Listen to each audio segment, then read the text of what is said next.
আসসালামু আলাইকুম। আগামীকালকে থেকে শুরু হতে যাচ্ছে বাংলাদেশ এবং জিম্বাবুয়ের মধ্যকার সিরিজের দ্বিতীয় এবং শেষ টেস্ট, যেখানে কিন্তু জহুর আহমেদ চৌধুরী স্টেডিয়ামে সকাল 10টায় একে অপরের মোকাবেলা করবে এই দুটো টিম।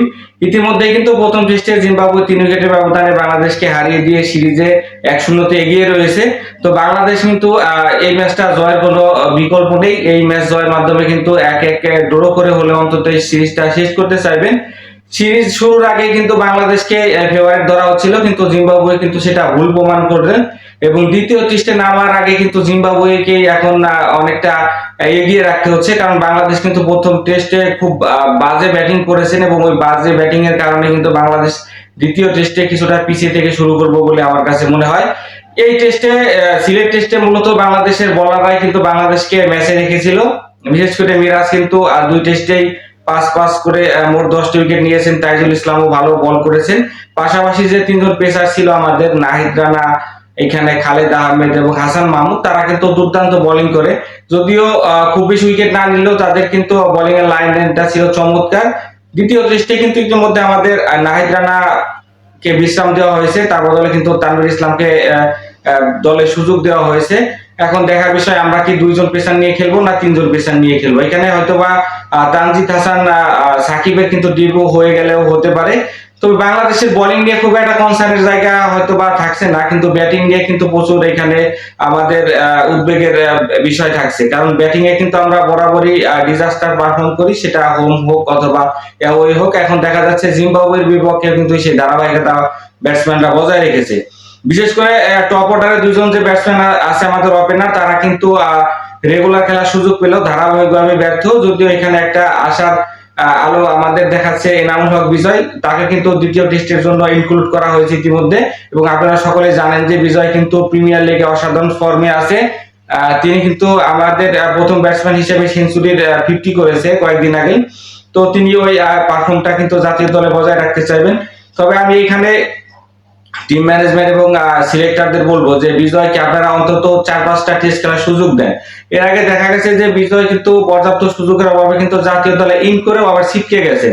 এজন্য আমার কাছে মনে হয় যে 4-5টা ম্যাচ বিজয়কে সুযোগ দেওয়া উচিত, যেমনটা হচ্ছে মাহমুদুল হাসান জয়, সাদমান এবং এখানে জাকেররা পেয়েছেন। তো এরকম একটা সুযোগ কিন্তু এনামুল হক বিজয় ডিজার্ভ করেন। তো এনামুল হক বিজয়ের সাথে কি এখানে মাহমুদুল হাসান জয় নাকি সাদমানকে রাখবে, সেটা এখন দেখার বিষয়। যদিও এই দুইজনের কিন্তু ভয়াবহ ফর্মে আছেন। আপনারা দেখেছেন যে প্রথম ইনিংসে কিন্তু মাহমুদুল হাসান জয় 33 রান এবং হচ্ছে প্রথম ইনিংসেও ভালো করতে পারেনি, দ্বিতীয় ইনিংসে 33 রান করেছিলেন। তো জয়ের প্রধান যে সমস্যাটা আমার কাছে মনে হয়েছে, তিনি কিন্তু সেট হয়ে উইকেটটা বিলিয়ে দিয়ে আসতেছেন। বিশেষ করে শর্ট বলে কিন্তু তার দুর্বলতা ধরা পড়েছে। শর্ট বল একই সাথে যদি ভালো বাউন্সার করতে পারে কোনো বলার, সেক্ষেত্রে কিন্তু মাহমুদুল হাসান জয় খেয়ে হারিয়ে ফেলেন এবং সেট হয়ে কিন্তু বারবার উইকেট দিয়ে আসছেন। তো শর্ট বলে কিন্তু তাকে নিয়ে কাজ করতে হবে আমার এখানে মনে হয় যে ব্যাটিং কোচের। পাশাপাশি সাদমানও দেখেছি যে সেট হয়ে কিন্তু আউট হয়ে যান এবং অফ স্টাম্পের বাইরের বলে কিন্তু তার দুর্বলতা রয়েছে। সেক্ষেত্রে কিন্তু স্লিপে বরাবরই তাকে আউট হতে দেখা যায়। তো আশা করবো যে যেই খেলুক না কেন এই টেস্টে তিনি ভালো পারফর্ম করবেন। ওয়ান ডাউনে কিন্তু মোমিন হক সৌরভ গত টেস্টে ভালো করেছেন এবং লাস্ট বিগত দুই তিনটা টেস্টেও কিন্তু তিনি ভালো করে আসতেছেন। প্রথম ইনিংসে 56 রানের একটা কার্যকর নক খেলেন। ওই নকের পর আমি বলবো যে ওয়েলিংটন মাসাকাজা বলে খুব বাজেভাবে আউট হয়ে যায়, না হলে হয়তো আর একটা সেঞ্চুরি তিনি পেতে পারতেন। হয়তো গেম সিনারিওটা অন্যরকম হলে হতে পারতো। দ্বিতীয় ইনিংসেও কিন্তু তিনি 47 এর একটা ইনিংস খেলেন। তো দ্বিতীয় টেস্টে তিনি সেটাকে কিন্তু আরো সেঞ্চুরিতে পরিণত করতে চাইবেন। এখানে আমাদের ক্যাপ্টেন শান্ত কিন্তু দুইটা ইনিংসে যদিও ভালো ব্যাট করে, একটা প্রথম ইনিংসে 40 পাশাপাশি দ্বিতীয় ইনিংসে কিন্তু তিনি 60 রান করেন। যদিও প্রেস কনফারেন্সে একটি হাস্যকর কথা বলেন, তিনি বলেন যে বাংলাদেশের এই হারে তিনি খুব একটা আপসেট হননি, নর্মাল ম্যাচে হারলে যেমনটা মনে হয় তেমনটাই মনে হয়েছে।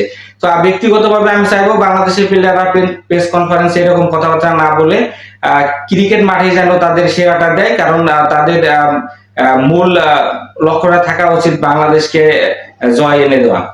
তো শান্ত কিন্তু এই ম্যাচেও তার ধারাবাহিকতা বজায় রাখতে চাইবেন। এখানে আমাদের সবচেয়ে বড় কনসার্নের জায়গা হচ্ছে মুশফিকুর রহিম। আপনারা জানেন যে বাংলাদেশের হয়ে 5টা টেস্ট খেলে কিন্তু মুশফিকুর রহিম 100 ম্যাচ খেলার প্রথম মাইল ফলক অর্জন করবেন বাংলাদেশের হয়ে। কিন্তু লাস্ট 12টা ইনিংসে কিন্তু তার কোনো 50 নেই এবং খুব বাজেভাবে টেস্ট ক্রিকেট আউট হয়ে যাচ্ছেন। প্রথম ইনিংসে 4 রানের পরে দ্বিতীয় ইনিংসে কিন্তু 4 রানে তিনি আউট হয়ে গেলেন। আমরা জানি মুশফিকুর রহিম কিন্তু স্পিনের বিরুদ্ধে বরাবরই ভালো খেলে, কিন্তু ইদানিং দেখা যাচ্ছে টেস্ট ক্রিকেটেও কিন্তু স্পিনারদের বল তিনি বুঝতে পারতেছেন না। তো মুশফিকুর রহিমকে অবশ্যই এই ম্যাচে ঘুরে দাঁড়াতে হবে, তা না হলে কিন্তু আপনি যত বড় খেলোয়াড় হন না কেন, টিম ম্যানেজমেন্ট কিন্তু আপনার প্ল্যান বি কিন্তু অবশ্যই ভেবে রাখবে। এই জন্য মুশফিকুর রহিমের কিন্তু আমার কাছে মনে হয় এই জহুরিয়া আহমেদ চৌধুরী স্টেডিয়ামে কামব্যাক করার একটা পসিবিলিটি রয়েছে।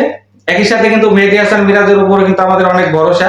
আমরা বলতেছি সাকিবের রিপ্লেসমেন্ট হতে পারে মেহেদী হাসান মিরাজ, কিন্তু ব্যাটিং হাতে কিন্তু তিনি এই দুইটা ইনিংসে খুব ভালো করতে পারেনি। প্রথম ম্যাচে 1 রানে আউট হয়ে যায় এবং এখানে মুজারবানির একটা বাউন্সারে কিন্তু তিনি পরাস্ত হয়ে যান। পরবর্তীতে দ্বিতীয় ইনিংসে কিন্তু 11 রানে বেশি করতে পারেনি। এজন্য মেহেদী হাসান মিরাজেরও কিন্তু এই দ্বিতীয় টেস্টে ভালো খেলতে হবে। জাকের আলী কিন্তু এখানে আমাদের আশার আলো দেখাচ্ছেন। টেস্ট, টি20 এবং ওডিআই সব ফরম্যাটে কিন্তু জাকের আলী খুব ধারাবাহিক ব্যাটসম্যান। প্রথম ইনিংসে 28 রানে আউট হলো, দ্বিতীয় ইনিংসে কিন্তু তিনি 58 রান করেন। ভালো পার্টনারের অভাবে কিন্তু তার আরেকটা সেঞ্চুরি আমরা দেখলাম না, কিন্তু জাকের আলী কিন্তু ধারাবাহিকভাবেই ভালো খেলে যাচ্ছেন। আশা করবো যে দ্বিতীয় টেস্টেও কিন্তু তার এই ধারাবাহিকতা তিনি বজায় রাখবেন। পাশাপাশি বলাররা যদি ভালো করতে পারে, বাংলাদেশ কিন্তু দ্বিতীয় টেস্টে ঘুরে দাঁড়াতে পারে।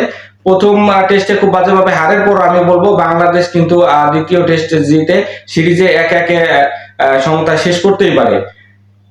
বাংলাদেশ জিম্বাবুয়ের দ্বিতীয় টেস্টের সকল ম্যাচদের শেষে অ্যানালাইসিস পেতে লোকাল এক্সপার্ট চ্যানেলটাকে সাবস্ক্রাইব করে আমার পাশেই থাকুন। দেখা হবে নেক্সট ভিডিওতে। ততক্ষণ সকলে ভালো থাকুন। আল্লাহ হাফেজ।